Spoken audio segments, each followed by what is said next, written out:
हमारा पैनल तैयार है और शुरुआत करेंगे आज के टॉप ट्रेड्स की। गुड आफ्टरनून आप सभी को। गाबा सर बताइए इस समय क्या बाय या सेल करें? Good afternoon to you. I think buy करेंगे मुथूट फाइनेंस। इसमें स्टॉक इसलिए बाय करेंगे क्योंकि काफी रेसिलियंस है अंदर डाउन साइड। थक गया नीचे आकर, तो आपको मिलना चाहिए यहाँ पर। मुथूट फाइनेंस ट्रेड करा 3472, बहुत एग्रेसिव कॉल है, बहुत ही एग्रेसिव कॉल है। स्टॉप लगाएंगे करीब 3430 का, मतलब 40 रुपीज का। टारगेट रहेगा करीब 3550 मुथूट फाइनेंस। हो सकता है स्पिल ओवर ट्रेड बन जाए। ओके, मुथूट फाइनेंस 3500 पे आपका बाय कॉल है। ये गोल्ड सिल्वर के प्राइसेस में इस जियोपॉलिटिकल टेंशन के बीच में जो उछाल है उसका सीधा फैक्टर अगर आप देखें इंपैक्ट पड़ता है मुथूट फाइनेंस पे। सौमिल, गुड आफ्टरनून, आपका ट्रेड इस वक्त का?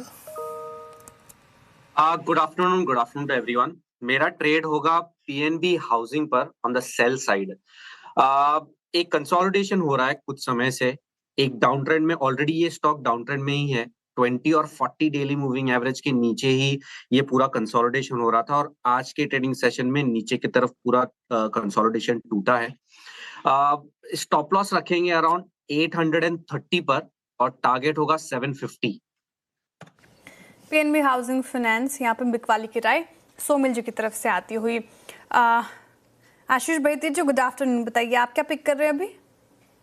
गुड आफ्टरनून श्रेया जी, गुड आफ्टरनून एवरीवन। श्रेया जी, हिंदुस्तान जिंक पे खरीदारी की सलाह रहेगी। मॉर्निंग में भी टॉप कॉल में था और हमें लग रहा है कि इस सेक्टर में स्पेस में रहना चाहिए अभी। मटेरियल में ओवरऑल ऐसे बाइंग इंटरेस्ट अच्छा बना हुआ और हिंदुस्तान जिंक सुबह से अच्छे स्ट्रेंथ में ट्रेड कर रहा है। तो यहाँ पे 610 का स्टॉप लॉस लगाकर खरीदारी की सलाह रहेगी। 630 और 645 तक के टारगेट्स के लिए। मानस जी आप बताइए, आपने क्या पिक किया? गुड आफ्टरनून अनुज जी। तो देखिए, टोरेंट फार्मा पे खरीदारी करने की राय रहेगी। टोरेंट फार्मा ने रिकवरी में 10 and 20 मूविंग एवरेज को रिगेन कर लिया है। तो आई थिंक स्टॉक अपने पिछले हाई को भी टेस्ट कर सकता है, शायद उसके ऊपर के लेवल्स भी देखने को मिल जाए। तो टोरेंट फार्मा में 4320 4320 के स्टॉप लॉस खरीदारी करेंगे। 4500 रुपए तक के टारगेट्स पॉसिबल है, 4500 के, ये कैश लेवल्स हैं। ऑप्शन में 4400 का कॉल ऑप्शन ले सकते हैं। 97 रुपीज पे ट्रेड हो रहा है। 74 का स्टॉप लॉस लगा लें, 150 के टारगेट सेट कर लें।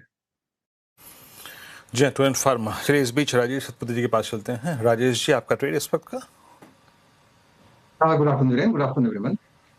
देखिए वीरेन, मुझे लगता है कि थोड़ी रिकवरी हो रही है, तो अब मैं डिफेंस पे बेट करना चाहूंगा जहां पे थोड़ी स्ट्रेंथ है। तो एचएल क्यों? क्योंकि यहाँ पे एक पॉजिटिव डाइवर्जेंस है और सुबह से अपना 3940 का लेवल इसने मेंटेन किया है।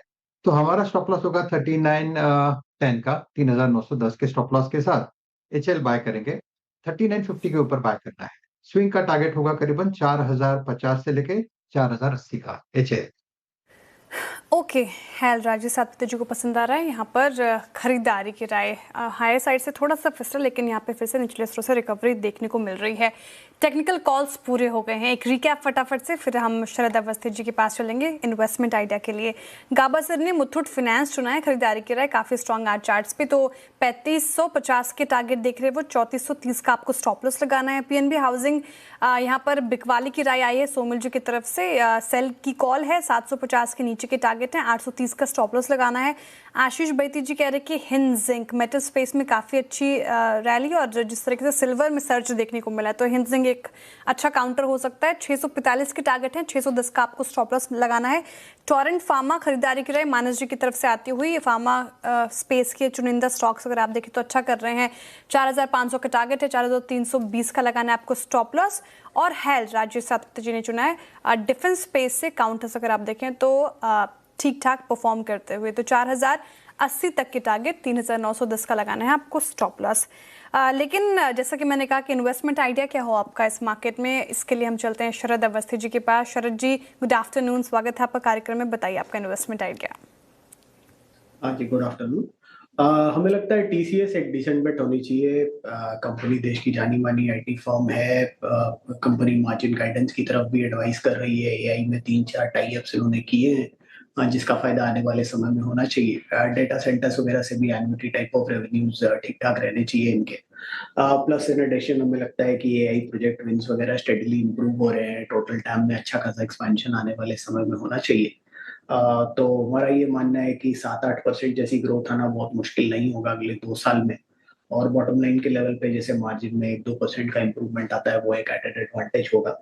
क्लाउड माइग्रेशन एक एडेड एडवांटेज है। तो हमें लगता है ये एक ऐसी कंपनी है जहाँ पे ये जो कंसल्टेंसी और सर्विस बिजनेस को कंबाइन करने का एक चैलेंज बाकी आईटी कंपनीज को आ रहा है, most probably TCS best placed है उसको एड्रेस करने के लिए।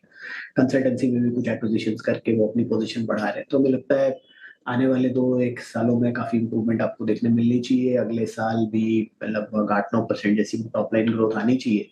160 रुपए के आसपास की अर्निंग्स आनी चाहिए। 20-25 का मल्टीपल मिलना बहुत मुश्किल नहीं होना चाहिए। तो 3200-3300 के शुरुआती लक्ष्य के हिसाब से टीसीएस।